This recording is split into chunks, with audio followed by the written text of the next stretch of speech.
महामहिमामयी श्री जनाबाई जी का बहुत ही श्रद्धा से नाम भक्त मंडली में लिया जाता है। ये इनकी अवस्था 8 वर्ष की थी। ये अपने माता पिता के साथ पंढरपुर आई हुई थी। उसी 8 वर्ष की अवस्था में इन्होंने नामदेव जी महाराज के यहाँ सेवकाई स्वीकार कर ली, क्योंकि माता पिता बहुत ही गरीब घर के थे। पिता का शरीर पूरा हुआ, माता का शरीर पूरा हुआ कुछ ही दिनों में, तो इनके हृदय में एक बात आ गई, मेरा जीवन प्रभु के लिए है, तो कैसे मैं प्रभु को समर्पित हूं। तो अपने जीवन को प्रभु में समर्पित करने के लिए वहीं पंढरपुर में श्री नामदेव जी महाराज के घर में सेवकाई स्वीकार कर ली। भक्त की सेवकाई से प्रभु कितने प्रसन्न होते हैं। हमारे हृदय में यदि भक्तों के प्रति श्रद्धा हो जाए तो भगवत प्राप्ति कितनी सरल है, इस प्रसंग से देखिए। श्री जनाबाई जी प्रायः संत सभा में नामदेव जी की दासी के रूप में प्रसिद्ध हुई हैं। ये जनाबाई जी को महाराष्ट्र में बहुत आदर से नाम लिया जाता है और इनके बहुत महिमामय पद भी हैं। और ऐसी इनकी नाम में प्रीति हुई नामदेव जी के प्रभाव से कि बड़े बड़े सिद्ध संत जन इनका स्मरण करते थे। कबीरदास जी जैसे सिद्ध संत जनाबाई जी के चरणों में प्रणाम करते थे। ये नामदेव जी के संग की महिमा का प्रभाव। उनका जन्म गोदावरी तट पर गंगाखेड़ नामक एक ग्राम में हुआ था। इनके पिता का नाम दमा और माता का नाम करुंड था। बचपन में ही इनकी मां पधार गई और पिता जो इनको विट्ठल भगवान के दर्शन के लिए लाए, तो वहीं उनका भी शरीर पूरा हुआ और ये नामदेव जी के चरणों में समर्पित हो गई। इनके हृदय में एक बात आई कि प्रभु की प्राप्ति का उपाय एक ही है, कोई भक्त प्रसन्न हो जाए। इसलिए उन्होंने सेवकाई स्वीकार कर ली नामदेव जी के यहाँ, और अन्य आश्रय कोई रह नहीं गया था। नामदेव जी निरंतर भजन परायण, निरंतर नाम में डूबे रहते थे। नामदेव जी जैसे महात्मा की सेवकाई मिल जाए, ये तो प्रभु की सेवकाई से भी बढ़कर के है। अब जनाबाई जी के हृदय में एक ही बात थी कि मैं नामदेव जी को प्रसन्न कर लूं। नामदेव जी के पूरे परिवार के कपड़े धोना, पूरे परिवार के लिए आटा पीसना, पूरे परिवार के लिए भोग तैयार करना, पूरे परिवार के लिए हर समय अपने प्राणों को समर्पित किए हुए तन्मयता पूर्वक सेवा करना। बर्तन मांज रही हैं, कपड़ा धो के ला रही हैं, झाड़ू पोछा कर रही हैं। आप सोचो, पूरे परिवार की स्वयं सेवा करती। उनकी सेवा में एक बड़ा आनंद प्रकट होने लगा। वो इस भाव से कि नामदेव जी की जिस दिन कृपा दृष्टि हो गई उस दिन मुझे भगवत साक्षात्कार हो जाएगा। अब नामदेव जी की सेवा प्रभाव से निरंतर नाम चलने लगा। भजन न होई संग बिनु। देखो, संग हुआ, अब चेष्टा नहीं करनी पड़ रही। जो नामदेव जी जप करते थे, वही जो कीर्तन करते थे, वही जनाबाई कीर्तन करने लगी, नाम स्मरण करने लगी। नाम स्मरण करते करते कभी जैसे पोछा लगा रही, एकदम हाथ रुक गए, अश्रु चलने लगा, प्रभु के लिए विकलता प्रकट होने लगी, भाव दशाएं उनकी आने लगी। श्री जनाबाई जी के हृदय में विट्ठल भगवान के प्रति प्रबल आसक्ति होने लगी। जब कभी सेवा से अवसर मिलता, मंदिर में जाती, ठाकुर जी को देखती ही रहती, और देखते देखते एकदम विकलता होती तो रोने लगती, एकदम आनंद बढ़ता तो नाचने लगती। ऐसी दशा जनाबाई जी की श्री नामदेव जी की सेवा से होने लगी। जनाबाई जी जब झाड़ू देती, बर्तन मांजती, कपड़े धोती, जल भरती, चक्की पीसती, ये सभी कार्य करते हुए सावधानी ये रखती कि सेवा में त्रुटि न हो और नाम विस्मरण न हो। और भगवान नाम का ऐसा प्रभाव हुआ कि अब उनके आंसू नहीं रुकते। सोहनी लगा रहे, अश्रु प्रवाह हो रहा, बर्तन मांज रहे, अश्रु प्रवाह हो रहा। देखो कैसी कृपा हुई भक्त संग की, जिसकी बड़े बड़े साधु जन, उपासक जन आकांक्षा करते, वो जनाबाई को प्राप्त हो रहा है। वो कभी रोते रोते सेवा करते करते एकदम व्याकुल हो जाती, हा विट्ठल, हा विट्ठल, हा पांडुरंगा, ऐसे पुकार पड़ती। अब एकादशी के दिन नामदेव जी के यहाँ रात्रि में भक्त मंडली एकत्रित होती और कीर्तन करती। कोई मृदंग बजा रहा है, कोई करताल बजा रहा है, कोई नृत्य करते हुए नाम कीर्तन कर रहा है, कोई प्रभु की आनंदमयी लीलाओं का गायन कर रहा है, तो कोई एकांत में बैठा हुआ उन लीलाओं को सुनकर, उन कीर्तन को सुनकर, भक्तों की भावदशा को देखकर अश्रु प्रवाह कर रहा है। पूरी रात्रि, एकादशी की रात्रि में नामदेव जी के यहाँ ऐसा कीर्तन होता। और जनाबाई सब सेवा करके एकांत कोने में खड़ी रहती। नामदेव जी और बड़े बड़े भक्तों की भाव दशाएं देखती तो उसके हृदय में और विकलता बढ़ती। संकीर्तन के आनंद सागर में वो पूरी रात डूबी रहती। उसको ये पता ही नहीं चल पाता कि कितने कम समय में रात्रि व्यतीत हो गई। उषा काल होते ही, प्रातः काल होते ही सब भक्त मंडली अपनी दिनचर्या को जाती। और ये बावरी हुई भगवत प्रेम की मादकता में ठाकुर जी के प्रसन्नता के लिए श्री नामदेव जी की सेवा में मगन रहने लगती। अब इनको आज लगा कि अरे आज तो सूर्यदेव उदय हो गए, सब भक्तजन चले गए और मुझे तो होश ही नहीं रहा, ये तो बहुत बड़ी त्रुटि हो गई। एक दिन एकादशी में ऐसी आनंद वृत्ति में रात्रि में डूबी कि सब भक्त कीर्तन करके चले गए और ये डूबी ही रही। देखा सूर्य चढ़ गए हैं, प्रकाश हो गया है। अब चेतना जगी तो इनको लगा कि जो हमारी नामदेव जी के प्रति सेवा वृत्ति थी, ये तो बहुत हमारे अंदर त्रुटि हो गई। कैसे पूर्ण सेवा हो पाएगी? सबके लिए आटा पीसना है, सबके लिए सब व्यवस्थाएं अकेले करती। और देखो उसमें ये नहीं कि मुझे करना पड़ता है, ऐसा नहीं, उत्साहित होकर प्रसन्न मुद्रा में करती। आंख खुली, देखा तो बहुत देर हो गई, कैसे नामदेव जी की पूरी हम सेवा कर पाएंगी।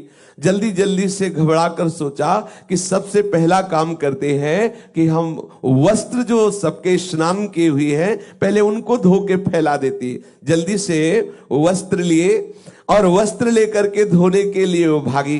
फिर एकदम दिमाग में आया कि अभी तो बहुत से पात्र पड़े हैं, उनको मार्जन करना है और पानी भी भर के रखना है। पर चलती है, पहले वस्त्र धो के आती है। जो ही चंद्रभागा नदी के पास पहुंची वस्त्र लेकर के, तो अब कई चिंताएं एक साथ। अभी तो पात्र मार्जन करने हैं, सुंदर जल भर के रखना है ठाकुर जी की सेवा के लिए। आज तो बहुत विलंब हो गया, अब आज कैसे हम सब सेवा कर पाएंगे? इतना मन में सोच रही थी कि इतने में देखा कि एक वृद्धा मैया आई और कहा कि जनाबाई तू चिंता क्यों कर रही है? सुन, तू और जाके कार्य कर, मैं यहां तेरे कपड़े जो ये सब नामदेव जी के परिवार के वस्त्र है ना, ये मैं धो देती हूं। उन्होंने कहा नहीं नहीं, आप क्यों करेंगे, आपका शरीर। बोले नहीं, सच्ची सफाई धुलाई तो हम करना जानती, पूरा जीवन हो गया, पूरा जीवन हो गया। जिसके वस्त्र को हम धुलते दोबारा वो मलिन नहीं होते हैं। और देखो तुम तो अभी नई अवस्था तुम्हारी हो, मेरा जीवन हो गया ये धुलते हुए। सच्ची धुलाई का कार्य हम जानते हैं।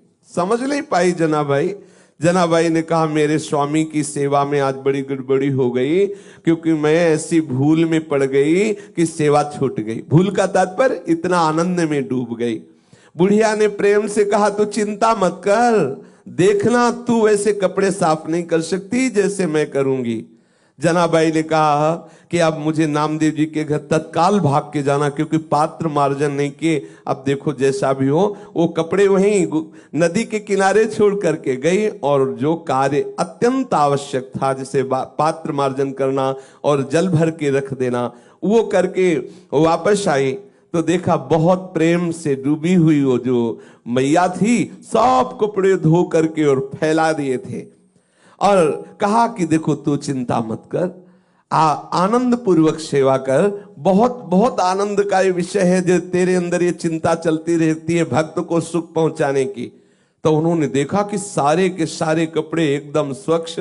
जनाबाई ने हाथ जोड़ करके कहा कि आप जैसी उदार तो मुझे जीवन में देखने को नहीं मिली। हमारा तुम्हारा कोई परिचय नहीं, कोई स्वार्थ भावना नहीं, और आप इतने ढेर सारे सब कपड़े धो दिए। तो आप तो हमें लगता है ईश्वर स्वरूप ही हैं, प्रभु स्वरूप ही हैं, और हमें तो ऐसा लगता है कि हमारे विट्ठल ने कृपा करके तुम्हें भेजा है। पर इतना नहीं सोच पाए कि विट्ठल ही इस रूप में आए हैं। मैं आपका बहुत आभार मानती हूं। तो मैया ने कहा आभार की कौन सी बात है, मैं तो तुम्हारी ही हूं। मैं अपनों से आभार थोड़ी प्रकट करती है, मैं तो आपकी ही हूं, आप ऐसी चिंता क्यों करती है। ऐसा करके मुस्कुराते हुए वो वृद्धा माई वहां से चली और कहा कभी भी आवश्यकता हो तो मेरी याद कर लेना, आप जे ही याद करोगी मैं उपस्थित हो जाऊंगी तुम्हारी सेवा के लिए। जनाबाई जी भाव में डूब गई, क्योंकि उस वृद्धा की मुस्कुराहट ने इनके हृदय में आनंद का वर्धन किया। इनको थोड़ी देर के लिए अंतर्मुख में इतना डुबा दिया उस मुस्कुराहट ने, पूछो मत। फिर चेतना आई और सोचा कि मैंने तो पूछा नहीं कि तुम कहां रहती हो, तुम्हारा क्या नाम है। जब तुम कह रही हो कि कभी कार्य पड़े तो बुला लेना, तो तुम रहती कहां हो, तुम्हारा नाम क्या है। आसपास देखा तो वृद्धा दिखाई नहीं दी, थोड़ा दौड़ करके आसपास और देखा, और नहीं दिखाई दी। अब तो हृदय में विकलता हुई कि शरीर को इतना यौवन का भी नहीं था कि वो हवा की तरह भाग जाए। वृद्ध थी, आखिरकार कहां चली गई और कौन हो सकती है। जनाबाई उस सब कपड़े लेकर के घर पहुंची और हृदय बड़ा व्याकुल था कि आखिरकार वो वृद्धा थी कौन और कैसा जादू कर गई वो अपनी मुस्कुराहट से वृद्धा की मेरा चित्त बार बार उसी का चिंतन कर रहा है। जनाबाई गदगद कंठ से नामदेव जी के समीप गई और पूरी घटना सुनाई कि आज ऐसा ऐसा हुआ। नामदेव जी ने तत्काल जनाबाई जी से कहा, रे और कोई नहीं था, वो तो विठल थे, कोई दूसरा नहीं था, वो तो विठल थे, ये तो विठल थे, तेरे को बड़भाग्नि बनाने के लिए आए। लेकिन अरे इतना विठल प्यार करते हैं तेरे से कि सब कपड़े धो दिए। उनको भी संकोच हुआ कि कपड़े तो हमारे ही सब थे। देखो आराध्य देव ने अपने सेवक के कपड़े प्रक्षालन किए, कैसी भक्ति का महामहिमा में स्वरूप है। नामदेव जी ने कहा, जनाबाई तेरे तो अहोभाग्य, कैसी तेरे ऊपर ठाकुर की अनुग्रह वृष्टि हुई, तू समझ नहीं पाई। अब तो जनाबाई के हृदय में और प्रणय कोप बढ़ गया। अच्छा आए भी तो ऐसे छलिया रूपरेख। अब जनाबाई रोने लगी कि हाय है, इतने छलिया हो कि आप आए भी और हमें परिचय भी नहीं मिल पाया, और दूसरी बात मेरे लिए आपने कष्ट सहा, मेरे लिए इतने ढेर सारे कपड़े धोए। अब तो और हृदय में प्रेम की विकलता बढ़ने लगी। प्रभु सदैव अपने भक्त के पीछे पीछे डोलते हैं। अब तो प्रेम पीड़ा में विकल होकर के जनाबाई सेवा करने लगी। स्वयं मूर्तिमान होकर के प्रभु जनाबाई जी के साथ चक्की पीसते आकर के, एक बार नहीं बहुत सेवाएं। जनाबाई जी प्रेम में मगन होकर सोहनी लगा रही हैं, कूड़ा का ढेर लगाया, और जब कूड़ा भरने के लिए आई तो देखा टोकरी में लिए हुए प्रभु कूड़ा भर रहे। अब बुढ़िया के रूप में नहीं आते, अब साक्षात विठल के रूप में आते। अगर जनाबाई नामदेव जी के यहाँ उनको सुख पहुंचाने के लिए, उनको भोग बनाने के लिए आटा पीस रही चक्की में, तो चक्की में आटा पीसते हुए कभी कभी वो पद गाते हुए भाव में डूब जाती तो चक्की रुक जाती, तो ठाकुर जी बैठ के चक्की पीसते। जनाबाई पद गायन करते हुए डूबी हुई है, और क्योंकि सेवा में त्रुटि न हो इसलिए ठाकुर जी समीप आकर के चक्की पीसने लगते। जनाबाई का अभंग सुनते रहते और जनाबाई जी प्रेम में मगन होती।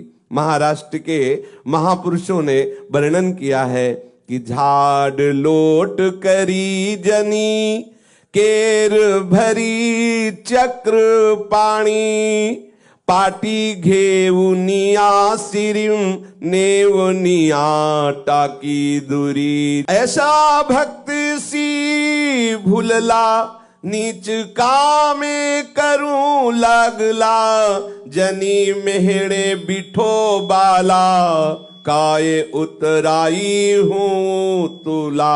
आहा, सी जनाबाई जी घर में सोहनी लगा रही तो कचरा उठाते साक्षात विठल भगवान।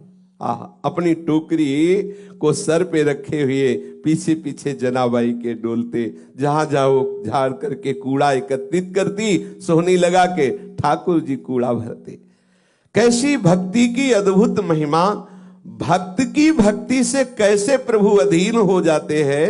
आहा, और बार बार विठल जी यही कहते जनाबाई जी से कि मैं तुम्हारा ऋणी हूं। जनी मेहड़े बिठो बाला काय उतराई हो तुला। मैं कैसे तुमसे ऋण हो सकता हूं जनाबाई, तुम मेरे भक्त नामदेव जी की सेवा करती हो, मैं तुम्हारा ऋणी हूं, मैं तुम्हारा ये ऋण कैसे चुकाऊं ये मुझे बता दो।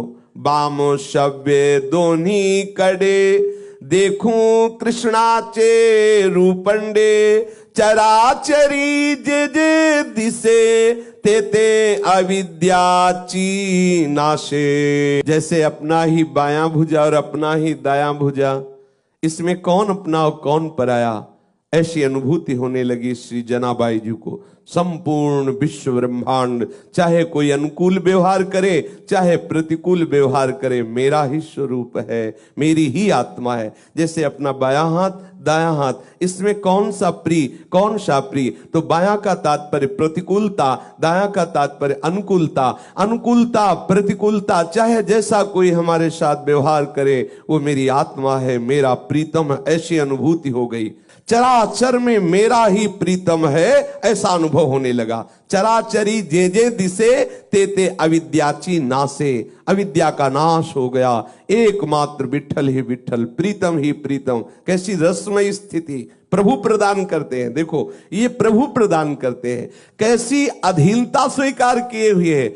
जनाबाई अगर धान ओखली में कूट रही है तो प्रभु सामने खड़े मुस्कुरा रहे हैं। अब बताओ ऐसी सेवा करनी पड़े तो क्या परेशानी। धान कूट रही, सामने विठल खड़े मुस्कुरा रहे। चक्की पीस रही, भाव में डूब रही, ठाकुर जी चक्की पीस रहे। वो सोहनी लगा रही तो ठाकुर जी कूड़ा भर करके टोकरी अपने माथे पे रखे। जनाबाई जी के लिए आया कि सर्वा ठाइम पूर्ण कला, दासी जने पाहे डोलाम, माझे नाठवे मी पण तेथे कैचे दुजे पण। दासी जनाबाई नामदेव जी की कृपा से, इसीलिए लिखा दासी जनी। जब मैं नामदेव जी की दासी बनी, उनकी सेवा की, तो मैंने देख पाया कि द्वैत दूसरा कोई है नहीं, एकमात्र मेरा विठल चराचर में व्याप्त है। संपूर्ण कलाओं से युक्त जो श्री कृष्ण है वो सदैव मेरे सहयोग में है, मेरी सेवा में मेरे समीप है। ये मैं नामदेव जी की दासता से जान पाई। दासी जनी पाहे डोलाम, प्रभु मेरे पीछे पीछे डोल रहा है केवल नामदेव जी की दासता के कारण। एक दिन श्री विठल भगवान के गले का जो बहुत महंगा हीरो से जटित पदक आभूषण था ग्रीवा का, वो चोरी हो गया। और मंदिर में जनाबाई जी सेवा हेतु जाया ही करती थी। तो ऐसी कुछ लीला बनी कि सबको संदेह हो गया जो वहां मंदिर में सेवा में थे कि और कोई नहीं, जनाबाई जी ने ही वो रत्न पदक जो ग्रीवा का आभूषण है वो चोरी कर लिया। अब तो ये बात फैलने लगी। ये ऐसी लीलाएं प्रतिकूलता की होती हैं भक्तों के जीवन में। जनाबाई को ये सब वहां के जन कलंकित करने लगे कि ये बंती तो बहुत भक्ता है, लेकिन देखो ठाकुर जी का जो ग्रीवा का आभूषण है रत्न पदक इसने चुरा लिया। जनाबाई जी को जब सभा में बुलाया गया और कहा कि तुमने वो चुराया है क्या, तो जनाबाई ने कहा कि मेरे प्राण धन श्री विठल भगवान हैं, मैं उनको सुख पहुंचाने के लिए मैं उनका ये हार क्यों चुराऊं, वही मेरे हैं, तो हार चुराने की जरूरत क्या है। लेकिन भक्ति की भावना को तो कोई भक्त ही समझ सकता है। तब उन्होंने कहा मैं शपथ खा के कहती हूं कि मैंने ये रत्न का आभूषण नहीं चुराया है। पर प्रभु की ही ऐसी लीला थी, किसी ने जनाबाई की बात पर विश्वास नहीं किया और बात राजा तक पहुंची। और ये बात इतनी जोर कसी कि राजा को निर्णय करना पड़ा कि जनाबाई को शूली की सजा दे दी जाए, क्योंकि इसने रत्न का ठाकुर जी का जो हार है वो चुराया है। अब सूली पर चढ़ाने के लिए उनको बांध करके जनाबाई के हाथ ले जाया गया चंद्रभागा नदी के तट पर। जब जनाबाई ने देखा बस सूली पे चढ़ाया ही जा रहा है, तो बस हृदय से की बहुत बढ़िया, जैसे विठल आपकी इच्छा, और बस विठल विठल विठल विठल विठल। जैसे जैसे वो बोलती विठल विठल, वैसे सूली पिघलती जाती। जैसे मोम को आंच लगा दे तो पिघलती चली जाए, ऐसे वो आंख मूंदे, वो ये नहीं चाह रही थी कि सूली पिघले, वो तो इसलिए विट्ठल विट्ठल पुकार रही थी कि अब शरीर का अंत है और मैं विट्ठल की दिव्य सेवा में जा रही हूं, इसलिए विट्ठल विट्ठल। जैसे ही बोलती विट्ठल विट्ठल विट्ठल, वो सूली गलती चली जाती और पानी की तरह पिघल गई। सूली नाम की वहां कोई चीज ही नजर नहीं आई। सब आश्चर्यचकित हो गए जो राज दरबार के सैनिक थे। जनाबाई को सबने प्रणाम किया, सबने क्षमा मांगी कि गलती हो गई, ये प्रभाव दिखाने के लिए। इसमें दो बातें आई। जनाबाई जी को किंचन मात्र भय नहीं, क्योंकि सूली की सजा क्या, मेरे प्रीतम का विधान है और मेरे प्रीतम के मिलन के लिए अब ये शरीर छूटने वाला, तो कोई भय नहीं। और दूसरी बात है कि मेरा भक्त कितनी महिमा से युक्त होता है। जनाबाई ऐसे भाव से मगन रहती अब तो कि बिल्कुल शरीर की शुद्धि न रहती, और उस स्थिति में सेवा के लिए जैसे कंडे थापती ना, तो कंडे से निकलता विट्ठल विट्ठल। ये आश्चर्य की बात है, किसी चैतन्य शरीर को छू दे और फिर वो बोले कृष्ण हरि राधा, तो अच्छा है, बढ़िया, कितना बढ़िया प्रभाव। लेकिन जड़ कंडा, उसमें कोई वाणी तो है नहीं, लेकिन कंडे से विट्ठल विट्ठल निकलता। एक बार कबीरदास जी महाराज श्री नामदेव जी के दर्शन करने जा रहे थे, तो उन्होंने समीप में देखा कि कुछ शोरगुल हो रहा है, तो ऐसे कौतुकवश पूछा, यहाँ क्या हो रहा है? बोले जनाबाई से कोई स्त्री लड़ रही है। क्यों लड़ रही? अच्छा, जनाबाई कौन? बोले नामदेव जी की सेवा में रहती है वो बाई जी। तो और नजदीक गए, तो क्या इस लड़ाई क्या हो रही? बोले कंडे पर। तो उनको विचार आया कि कंडे पर लड़ाई, भक्त के द्वारा कंडे पर लड़ाई। तो ऐसी आनंद मगन होकर के सुन रहे थे। वो कह रही थी कंडा मेरे। जनाबाई ने कहा नहीं मेरे कंडा है। तो बोले तेरे कंडा की पहचान क्या है? बोले कान में लगा के देखो, कंडा बोल रहा है विट्ठल विट्ठल विट्ठल। ये आश्चर्य की बात, ये आश्चर्य की बात। नाम जड़ वस्तु से गूंजने लगा। कैसी स्थिति भक्त सेवा के प्रभाव से आई। कबीरदास जी ने भी कान में कंडा लगाया कि आखिरकार ये सामने वाली स्त्री जो कह रही है कि हाँ हाँ इनके कंडे से तो विट्ठल विट्ठल ने, कबीरदास जी ने भी लगा के देखा विट्ठल विट्ठल विट्ठल। जनाबाई जी के चरणों में प्रणाम किया कि जिस महान भागवत की सेवा में रहने वाली दासी के ऐसे महामहिमा में परमाणु है, छू लिया जड़ वस्तु को तो वो विट्ठल विट्ठल बोल रही है। श्री जनाबाई जी श्री कबीरदास जी को देख करके बहुत आनंदित हुए। कबीरदास जी आश्चर्यचकित हुए कि क्या ऐसी भी भक्ति होती है कि जड़ वस्तु को छू ले तो भगवान नाम स्फुरित हो जाए। नामदेव जी के साथ जनाबाई जी की ऐसी तन्मयता हो गई कि संवत 14 से 7 में नामदेव जी ने समाधि ली, तो ठीक उसी दिन कीर्तन करते हुए जनाबाई विट्ठल भगवान में विलीन हो गई, कीर्तन करते हुए। तो जो भक्त जन है वो तीर्थी कुर्वन्ति तीर्थानि, जो उनके चरणों का आश्रय ले ले तो संपूर्ण हृदय के विकार नष्ट करके भगवत अनुराग में रंग देते हैं।